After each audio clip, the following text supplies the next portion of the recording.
ಕ್ರೂಸಿನ ಶಕ್ತಿಯಲ್ಲಿ ಕ್ಷಮೆಯ ಶಕ್ತಿಯನ್ನು ನೋಡಿ. ಕ್ರೂಸನ್ನು ಧ್ಯಾನಿಸುವವರು ಖಂಡಿತವಾಗಿಯೂ ಈ ಕ್ಷಮೆಯ ಸ್ವಭಾವವನ್ನು, ಯೇಸು ಪ್ರಭುವಿನ ಕ್ಷಮೆಯ ಸ್ವಭಾವವನ್ನು ಹೊಂದಿರುತ್ತಾರೆ. ಯೇಸು ಪ್ರಭು ತಾನು ಕ್ರೂಸಿಗೆ ಹಾಕಿದವರನ್ನು ಕ್ಷಮಿಸಿದನು. ಮೊದಲ ಮಾತೇನು? ತಂದೆ, ಇವ್ರು ಏನ್ ಮಾಡ್ತಿದ್ದಾರೆಂದು ತಿಳಿಯದೆ ಇವ್ರು ಮಾಡಿದ ತಪ್ಪನ್ನು ಕ್ಷಮಿಸು ಎಂದಾಗ ಎಷ್ಟು ಕ್ಷಮೆ ತೋರಿದನು. ಅವರು ಯೇಸುವನ್ನು ಹೊಡೆಯುತ್ತಿದ್ದಾರೆ, ಬೆನ್ನು ಮೇಲೆ ಪೆಟ್ಟಾಕ್ತಿದ್ದಾರೆ, ತಲೆ ಮೇಲೆ ಮುಳ್ಳಿನ ಕಿರೀಟವನ್ನಿಟ್ಟಿದ್ದಾರೆ, ಕೈ ಮತ್ತು ಕಾಲುಗಳನ್ನ ಬದವಾದ ಗಾಳಿಗಳಿಂದ ಕ್ರೂಸಿಗೆ ತಟ್ಟಿದ್ದಾರೆ, ಪಕ್ಕದಲ್ಲಿ ಬಲ್ಲೆ ಹಾಕಿ ಚುಚ್ಚಿದ್ದಾರೆ, ರಕ್ತವೆಲ್ಲವೂ ಹರಿದು ಹೋಗಿದೆ.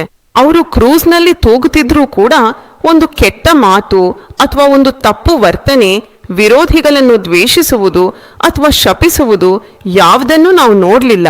ಅದು ಶಕ್ತಿಯೇ ಅಂದ್ರೆ.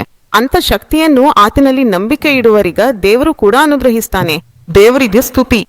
ಈ ಸಿಲುವನ್ನು ಧ್ಯಾನಿಸುವಾಗ, ಯೇಸು ಪ್ರಭುವನ್ನು ನೋಡ್ತಿರುವಾಗ, ಸಿಲುವಿನ ಮೇಲೆ ತೂಗ್ತಿರುವ ಯೇಸುವನ್ನು ನಾನು ಗಮನಿಸಿ ಧ್ಯಾನಿಸಿದಾಗ ಹೊಸ ಶಕ್ತಿ, ಹೊಸ ಬಲ, ಎಷ್ಟು ನನಗೆ ನೋವು ಕೊಟ್ಟರು, ಕಿರುಕುಳ ನೀಡಿದ್ರು, ನುಡಿಗಳಿಂದ ಗಾಯಪಡಿಸಿದ್ರು, ಅವರನ್ನು ಕೂಡ ಕೂಡಲೇ ಕ್ಷಮಿಸಿ ನಾನು ಮತ್ತೆ ವಿಜಯೋತ್ಸವದಂತೆ ಮುಂದುವರಿಯುವ ಬಲವನ್ನು, ಆತ್ಮಬಲವನ್ನು ನಾನು ಸಂಗ್ರಹಿಸಿದ್ದೇನೆ. ಅದಕ್ಕಾಗಿಯೇ ಯೇಸುವಿನಲ್ಲಿ ನಂಬಿಕೆ ಇಡುವರಿಗೆ ಬಹಳ ದೊಡ್ಡ ಶಕ್ತಿಯನ್ನು ಪ್ರಭು ಕೊಡ್ತಾನೆ.